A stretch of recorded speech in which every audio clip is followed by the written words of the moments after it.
Hyvät ihmiset ja ennen kaikkea elämää suojelevat vaikuttajat. Me olemme myös tänään tärkeän valinnan edessä.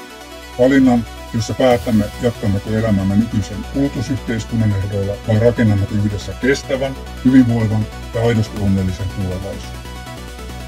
Meidän ratkaisummehan on selvä. Tarvitaan kokonaisvaltainen muutos kohti kohtuutaloutta, joka ei ylitä planeetan kantokykyrajoja eikä ihmisten sietokykyä. On aika luopua pelkästä bruttokansantuotteen ihannoinnista ja siirtyä aidon hyvinvointitalouden aikaan. Meidän on rakennettava talousjärjestelmä, jonka menestystä mitataan ihmisten terveydellä, onnellisuudella ja yhteisöjen hyvinvoinnilla. Me voimme tehdä tämän todeksi konkreettisin askelin. Lyhennämme työaikaa, panostamme ennaltaehkäiseviin terveyspalveluihin ja tarjoamme ihmisille perustuloa, joka vapauttaa meidät jatkuvan kasvun pakosta.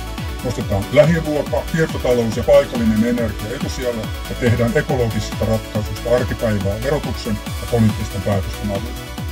Tutkitaan myös velkarahajärjestelmästä luopumista sitomalla raha paremmin käytettäviin resursseihin.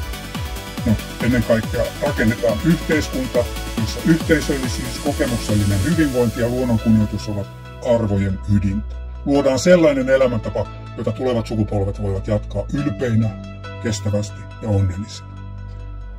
Me pystymme tähän, sillä elämä kaikkine muotoineen ansaitsee tulla suojeltua.